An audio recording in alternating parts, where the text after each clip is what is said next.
Bonjour et bienvenue dans ce tutoriel conçu et construit pour vous aider à monter un cours en e-learning, que ce soit à partir d'un cours déjà produit en interface pédagogique directe ou que ce soit une construction à partir de zéro.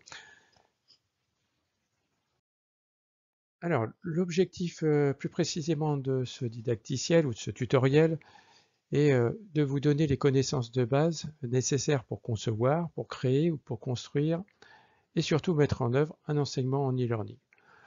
Pas de prérequis particuliers, votre expérience d'enseignement en présentiel suffira. Si vous avez en plus une expérience de construction pédagogique, évidemment, ce sera un plus. Alors, plus précisément, les objectifs pédagogiques sont qu'à l'issue de ce tutoriel, vous devriez savoir concevoir une action de formation en e-learning, vous devriez maîtriser la démarche de création et de construction, avoir acquis les bases pour utiliser plusieurs médias pédagogiques. Nous verrons à plusieurs moments que c'est un élément important. Et enfin, vous saurez étayer votre enseignement par rapport aux données de la science.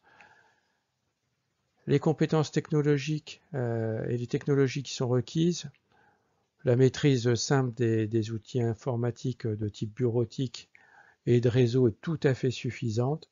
Assurez-vous d'avoir un ordinateur avec les logiciels de bureau, un réseau Internet idéalement ADSL avec un minimum de 1 à 2 mégabits en téléchargement de manière à pouvoir faire des directs, en tout cas si c'est votre choix pédagogique.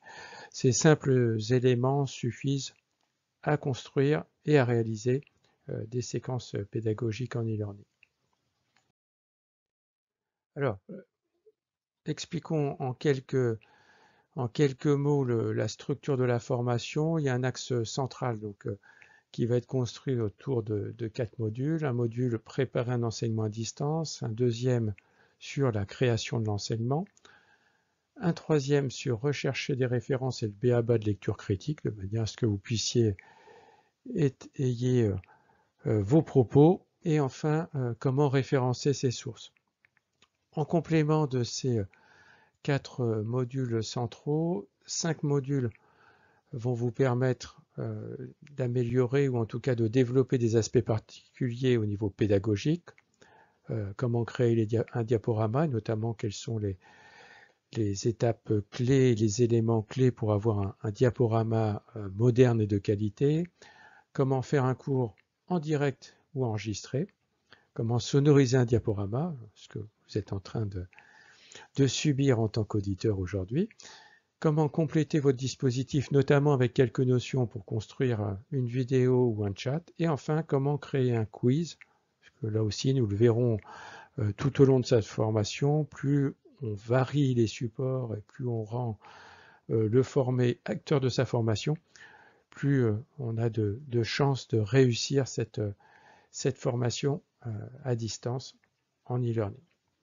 Enfin, quelques éléments complémentaires, vous pourrez trouver un glossaire avec les différents termes employés pour aller un petit peu plus loin dans la compréhension des termes techniques ou pédagogiques, et puis enfin quelques références bibliographiques et une bibliographie, voire une webographie pour aller un petit peu plus loin pour ceux d'entre vous qui souhaiteront développer leurs compétences au-delà de ce simple tutoriel. Voilà, en tout cas, voici la liste des 12 modules autour duquel cette formation est construite. Ce qu'on peut vous souhaiter, c'est voilà, de suivre avec plaisir ponctuellement un ou plusieurs de ces modules. L'idée, c'est vraiment celle d'un didacticiel ou d'un tutoriel, d'aller consulter au besoin ces diapositives. L'idée n'est pas de suivre nécessairement tout le dispositif et tous les modules. Alors enfin, la dernière question que vous vous posez, c'est combien de temps va-t-il me falloir pour écouter les différents modules? Alors si vous prenez la décision de suivre l'ensemble des modules, on estime qu'il vous faudra à peu près 3 heures pour écouter, décanter, commencer à projeter comment vous pourriez construire une formation à partir de ces bases. très clairement, c'est construit comme un tutoriel, c'est-à-dire comme une formation action. Si vous souhaitez réellement mettre en œuvre ce dispositif dans une formation réelle, une formation habituellement délivrée en 7 heures en présentiel, comptez qu'il vous faudra à peu près une trentaine d'heures pour pouvoir monter cette formation. C'est vraiment une jolie expérience. Vous vous apercevrez que là aussi, ça permet de prendre du recul par rapport à ce qu'on a l'habitude de réaliser en présentiel. C'est vraiment une belle découverte. Voilà, nous espérons que vous prendrez plaisir, que ça vous aidera pour ceux d'entre vous qui se seront décidés à tenter l'expérience, et on vous souhaite en tout cas une belle découverte.